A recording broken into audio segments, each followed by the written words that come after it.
Marketing de contenu, Yvan Huneau. J'ignorais que tu avais fait du reportage. Moi, je t'ai toujours connu comme... Vous ignorez beaucoup de choses à ce sujet-là. Oui. Donc, reporter sur le terrain. Oui. La première fois à Bécomo, un drame d'ailleurs. J'ai commencé à l'aube de l'utilisation du ruban, de magnétoscope. Oh. C'était ce qu'on appelait à l'époque des TK. Plus jeune que je pensais. Fabriqués par... Même pas le 16 mm. Fabriqués par la compagnie RCA à l'époque. Ça prenait une équipe de 2 hommes à l'époque pour porter et le magnétoscope et la caméra. C'était très lourd. Et puis, du ruban de 3/4 de pouce, c'était toute une affaire. C'était compliqué, c'était intimidant, c'était gros. Mis en ondes dans un événement dramatique, puis là, le lendemain, tu te retrouvais animateur. Oui.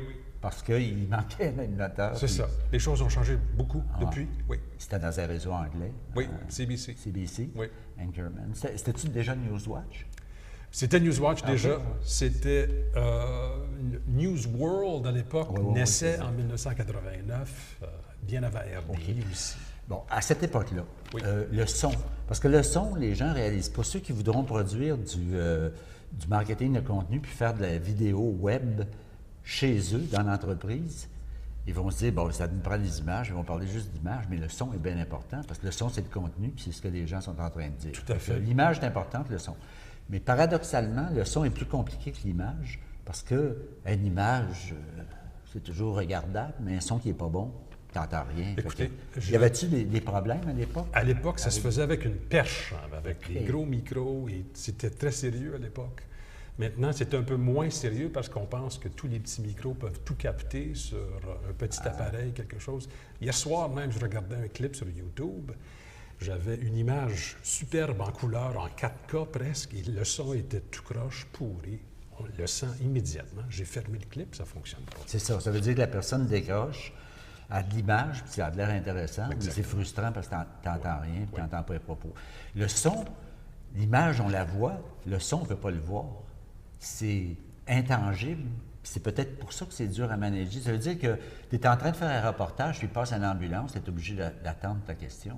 C'est aussi grave que ça. Là. Exactement, exactement. Et on a tendance, on croit que tout est automatique et l'objectif est la captation d'image et la captation du son, mais non, là, il faut concentrer sur certains éléments. Là, parce que même la technique qui était très intimidante à l'époque, maintenant c'est rétréci, c'est tout petit.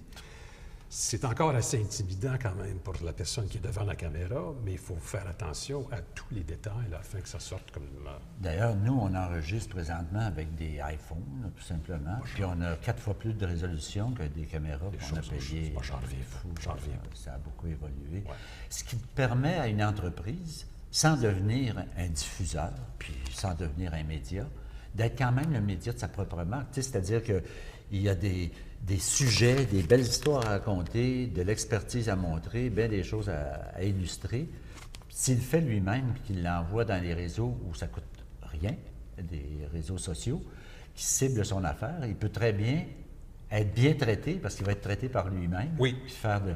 Encore, on a l'impression que tout est automatique, que n'importe qui peut s'afficher sur YouTube et n'importe qui s'affiche sur YouTube et sur les autres médias sociaux. Mais en fait, que ce soit 30 ans, 20 ans, 40 ans, le contenu est fondamental. Passe en premier, toujours. Dans ta carrière, as-tu fait de la scénarisation? As-tu été appelé à scénariser pour soit de la radio, de la télé? J'ai fait de la scénarisation surtout pour la télé, pour des annonces, puis pour de la pub aussi. J'ai été réalisateur sur des pubs. Dirais-tu que n'importe qui peut faire de la scénarisation? Non, parce qu'il faut se mettre, c'est bizarre, il faut se mettre à la place de la personne qui doit se mettre à la place de la personne qui le regarde, qui l'écoute. Puis ça revient pas mal à la même chose, soit en formation média ou en marketing de contenu. On s'adresse à son client. Il faut se mettre à sa place. À sa place, pas à nôtre. Non.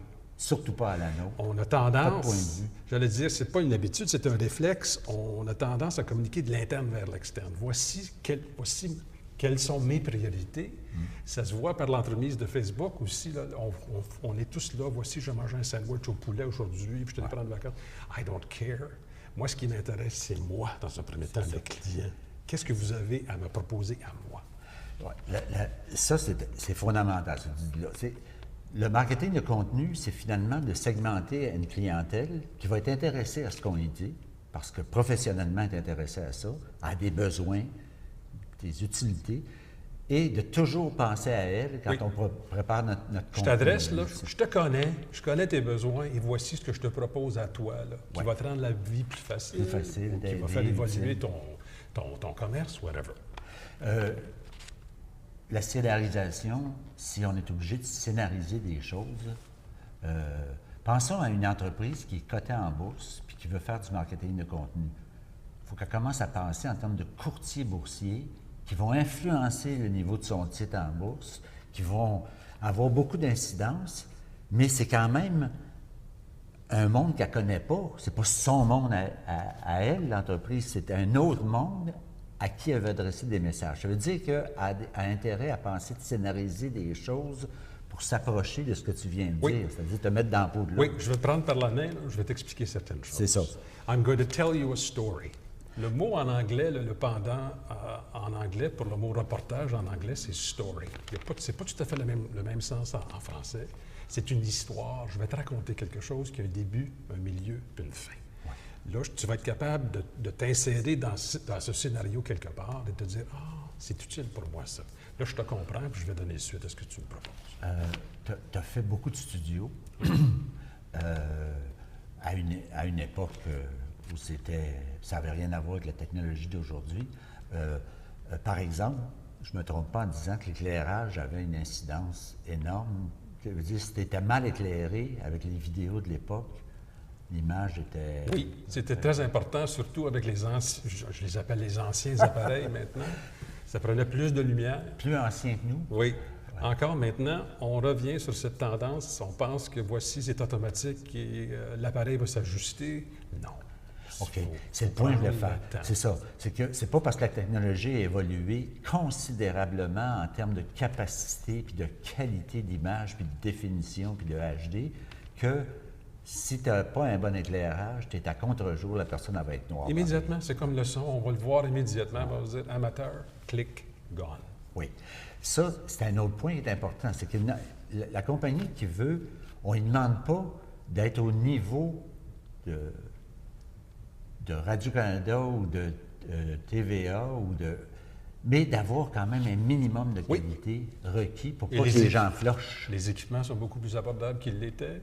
On peut s'acheter un kit d'éclairage, ça ne coûte pas tellement cher.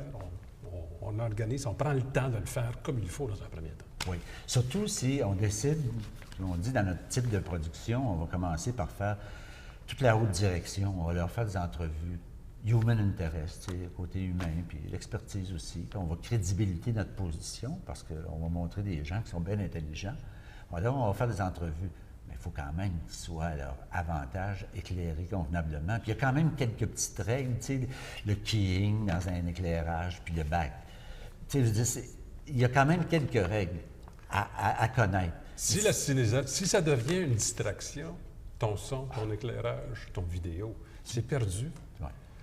Moi, quand j'ai gradué de l'université, en 1978, déjà, ça fait longtemps, là, on prétendait que le commun des mortels absorbait à peu près 40 de ce qu'il voyait, de ce qu'il entendait sur un écran de télévision.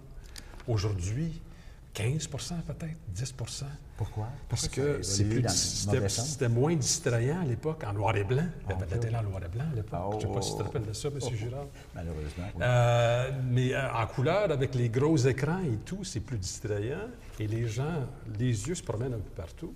Donc, s'il y a des distractions dans ton décor, dans ton son, dans ton éclairage, les gens vont se laisser distraire par ce genre de choses et on ne captera pas ce que tu tentes de me transmettre comme message. Ah oui, absolument. C'est de la distorsion. Ouais. Ça fausse tout. L'objectif qui est de véhiculer du contenu, c'est toujours ça. Exactement. Je me souviens à une époque, Yvan, tu disais aux gens qu'on avait avec nous, qui venaient nous voir, la télé. Je ne sais pas si tu as modifié ton point de vue là-dessus. Tu disais, la télévision, vous pensez qu'elle est en couleur, mais en réalité, elle est en noir et blanc. Parce qu'il n'y a pas beaucoup de nuances à la télévision. Ça vient reconstituer ce que je disais il y a quelques instants, mais c'est ça l'idée. Autrement dit, t'es le bon gars, le mauvais gars, il n'y a pas de nuances. Il y a quelques nuances de gris, mais c'est pas vrai que c'est de la couleur, c'est pas dans n'importe quelle direction. C'est oui ou non, good or bad? C'est ça. C'est pas du broadcasting, c'est du narrowcasting. OK. Et ça devient Ça, de plus en plus étroit, plus narrow avec le temps. Ça, je veux qu'on absolument élaborer là-dessus, parce que même quand tu m'en as parlé, je ne l'ai pas compris tout de suite. Broadcasting, tout le monde sait là, que ça veut dire arroser large. Diffuser. Là, diffuser très large dans toutes les directions. Puis toi, tu introduisais la notion de narrowcasting, c'est-à-dire qu'en réalité, c'est pas vrai. Moi, j'ai toujours estimé que les gens qui ouvrent une émission en disant « Bonsoir tout le monde », ils font une erreur. Parce qu'ils parlent juste à une, Moi, des fois deux personnes. Je l'ai dit depuis des années. Ouais, Je te parle à toi, là. Je te parle « Bonjour, monsieur, bonjour, madame, bonsoir, madame. Voici ce que je vous propose. » Il faut expliquer aux gens, mais tout le monde le sait, là, c'est que c'est rare qu'à part d'une partie de hockey, les gens écoutent ça à 12. Ils sont toujours seuls dans leur salon avec leur femme. Puis l'animateur parle à monsieur, puis il parle à madame, personnellement. Oui. Donc, c'est ce que tu appelles du narrow casting. C'est oui. tellement narrow que c'est comme au confessionnal dans le temps. C'est que tu parles à une personne, puis là, c'est un échange qui est bien intime. Et ça devient de plus en plus étroit avec la spécialisation des médias, avec les médias sociaux, tous les canaux maintenant. Là. On parlait de la câblo-diffusion il y a plusieurs années. Oh, ça va changer les choses. C'est encore plus étroit, Ouais. plus spécialisé, plus focusé. Ça, c'est un gros atout pour l'entreprise qui veut faire du marketing de contenu ou du contenu de marque, qui est une étape vers le marketing de contenu, c'est-à-dire que tu parles de tes services, de ton expertise, de tes capacités, puis tu mets ton nom à la fin. Oui. C'est pas de la publicité, mais on n'est pas loin. Mais c'est un peu moi, de le promotion. client, qui vient te chercher aussi. Là, Oui, c'est qui ça. vient t'allumer. Là. Voilà. Puis je vais te donner quelques instants simplement là, pour voir si tu vas me proposer quelque chose qui a de l'allure. Ce qui a changé, puis là, tu viens de l'évoquer, c'est que les réseaux segmentent le marché par petits morceaux. Fait que tu peux, si tu veux, quand tu fais du marketing de contenu, une entreprise, elle peut parler juste à ceux à qui elle veut parler. Oui. Et non pas à toute la clientèle de CNN ou de Radio-Canada, dont à peu près 99 n'ont pas d'intérêt vers... Non. Mais si je vais allumer ton vidéo, je vais aller cliquer dessus. Là. Parle-moi à moi. juste à moi. Parle de mes priorités aussi dans un premier temps. Fait que là, on revient très fortement. C'est encore plus vrai que quand tu en parlais au début. C'est encore plus du narrowcasting parce que c'est ciblé sur une personne qui est dans ce créneau-là, qui a des besoins à ce niveau-là, et tu y parles de choses quand même qui sont un peu plus pointues. Tu ne parles pas comme tu parles au grand public. Ça devient plus pointu pour l'entreprise dans ses contenus. Puis là, on revient à ce dont on parlait au début, c'est la scénarisation peut être un bon outil pour te préparer comme il faut à bien penser à l'autre. Et tout ce qui vient après, la captation sonore, elle devient fondamentale parce que si celui qui écoute, il n'entend pas comme il faut ce que l'autre est en train de dire. Donc, ça devient l'image. C'est sûr qu'il faut qu'elle soit bonne. Mais la captation sonore prend une grande importance. Et il faut s'adresser, il faut utiliser des exemples, il faut imager ce qu'on dit. Encore, on n'est pas là pour se détendre en se disant, bien, ils sont venus me voir, fait que je vais tout leur raconter mon interne, et puis, non, c'est pas ça qui m'intéresse, c'est moi qui m'intéresse. Là. Donc, parle-moi de façon afin que je puisse m'insérer dans le scénario quelque part, me dire, c'est utile, je vais donner suite, je prends le téléphone ou j'envoie un courriel. Bon. Alors, ce que tu dis, puis c'est encore plus fondamental, c'est qu'avant de commencer à tourner, puis à tourner n'importe quoi, puis à faire n'importe quoi... On se prépare. C'est qu'il y a une réflexion, un plan stratégique, arriver absolument à se mettre dans la peau de ceux que tu as identifiés, parce que là, tu es déjà à l'étape, tu as identifié tout ça à qui tu vas parler. Parce que, tu sais, une entreprise peut dire, moi, je veux parler au marché boursier, parce que je suis coté en bourse, puis ça a beaucoup d'influence, puis ça va être ça, ma cible numéro 1. Oui. Ça, c'est une chose. Mais ça peut être... Je veux parler à mes 2500 clients. Ma cible, c'est de renforcer ma position auprès de ma clientèle actuelle. Après, on verra en développer de la nouvelle. Ou ça peut être du développement de business. Mais dans tous les cas, il faut que tu te questionnes bien fort. Oui. Savoir à qui tu t'en vas parler. Mais c'est moi qui fais l'effort pour venir t'allumer. Là. Oui. Fait que don't waste my time. Oui. Parce que ça déconnecte aussi vite que ça connecte. Oui. Ça prend un clignotement, là, c'est parti. L'intérêt fantastique pour l'entreprise qui décide de s'en aller vers cette voie-là, c'est qu'avant, tu avais des antennes puis des ondes hertziennes, puis il y avait quelqu'un qui avait la main sur l'antenne, qui te faisait payer pour l'utiliser. Alors que là, tu peux bâtir ton réseau. Oui. Ils sont tous accessibles, en général gratuitement.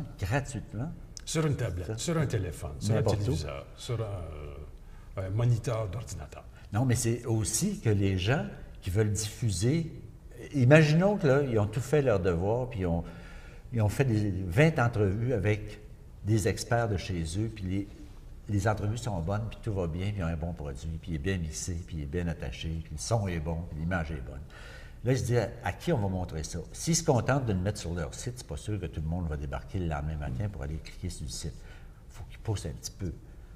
Tu sais, c'est une stratégie de push rendu là. Oui, puis il faut connaître les médias sociaux, connaître exactement, les c'est ça canaux, que je voulais dire. comment se brancher, comment tous les- installer et tout, là. Tu sais, les créneaux, bien là, c'est facile de faire. On prend des exemples faciles pour les gens. Là. Facebook, ça parle assez large, alors que LinkedIn, c'est un peu plus ciblé sur des professionnels, Ouais. des gens de communication, enfin, des professionnels, disons les collets blancs. Pour faire Mais YouTube, c'est YouTube, le c'est canal large. universel, pour le moment, au moins. Tu n'as même pas besoin d'être abonné. Là. Non. Puis Alors- Vimeo qui s'en vient, il y en a d'autres aussi là, qui commencent à chicoter pas mal. Là. Amazon qui a son propre réseau maintenant. On parlait précédemment que entre un vidéo et un texte, les gens sur Google cliquent 60 quelques fois plus, vont cliquer 60 fois plus sur des vidéos que sur un texte. On connaît la réponse. Ben, trop paresseux. Ah oui, c'est ça. C'est bien plus facile de regarder une vidéo qu'être d'être obligé de lire un texte. Ce sont les images qui parlent. Ça me ramène à mon 15 L'autre 85 c'est l'image. C'est ça. Intéressant. Donc, il y a énormément d'opportunités pour une entreprise qui se dit, on ne deviendra pas une entreprise de production. Notre production, c'est pas ça qu'on fait dans la vie. Mais c'est bien important, assez pour avoir un service de communication, aussi bien de l'utiliser comme du monde. Alors, on va se mettre à produire des choses en marchant d'une façon sécuritaire. C'est-à-dire, on va parler des choses qu'on connaît. Oui. On est crédible là-dedans, on sait de quoi on parle. Et si c'est possible, ça va aider les gens à qui on les envoie ou qui viennent les regarder. Ça va être du marketing de contenu. Puis je vais m'exprimer afin que je puisse me faire comprendre aussi. Ouais. Quand je te comprends, je t'aime beaucoup plus. Et j'apprécie beaucoup plus ton produit parce que je me dis, oh, il m'a parlé à moi, là, lui, là. This works for me. Ouais. Est-ce que dans ce genre de production-là, qu'une entreprise va réaliser ou produire des web vidéos, est-ce que j'appellerais pas ça le fling-flang, mais donne-moi ton avis, de la musique, des effets sonores, des effets visuels.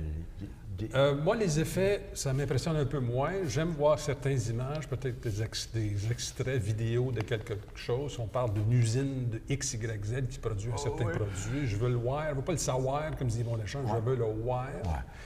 Moi, ce que j'aime moins, c'est lorsqu'on va trop loin avec la scénarisation. Et ce que je déteste, je donne un exemple, là, ce sont les shots de caméra de côté. Là, lorsqu'on voit la personne qui regarde ailleurs là, de temps en temps. Là. Parce que le contact visuel, C'est comme ça. Là. Assez, s'il vous plaît. Là, il est avec celui avec qui tu parles, mais dans une certaine mesure, tu as un contact avec celui qui écoute tout seul dans son salon. Le shot du côté, là, moi, ça, je déteste ça. C'est pas nécessaire. Là. Ouais. Je te regarde, là, Ouais. j'ai quelque chose à te livrer. C'est du et face le à voici. face. Quand tu parlais à la caméra, quand tu faisais de l'animation, l'Anchorman de Newswatch,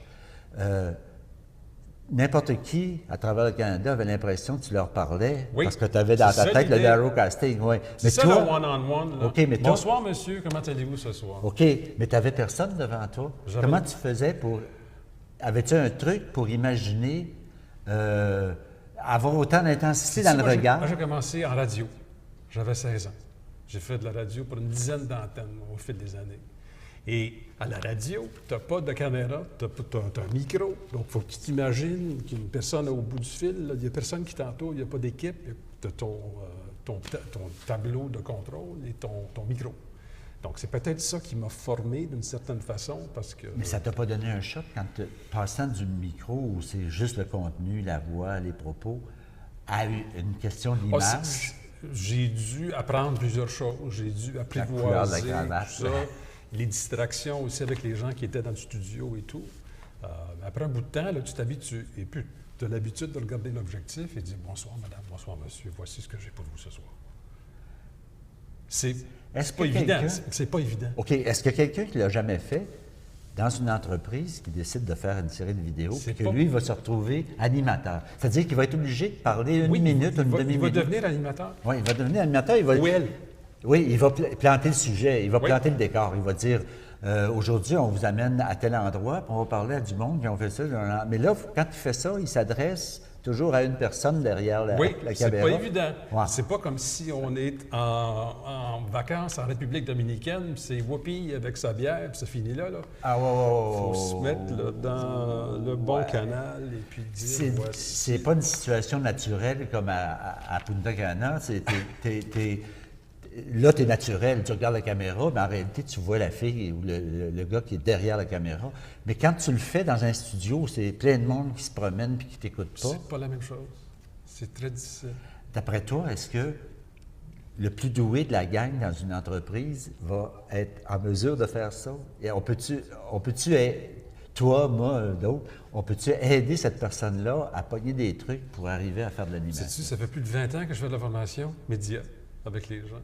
Et C'est en plein ça. elles ont toutes, pas mal un petit quelque chose quelque part ici là, qui peut être exploré. Et puis, Ben, du naturel, puis let's go. il y a toujours un petit bout naturel quelque part. Allons-y. Et les gens, souvent, en caméra, ils sont figés. Et après la formation, ils se détendent, ils commencent à raconter des histoires. Puis ils redeviennent naturels, puis c'est là Exactement. qu'il faudrait filmer. Donc, il faut les ramener à ces instincts-là. Monsieur le réalisateur, est-ce qu'on a encore du temps ou on s'arrête?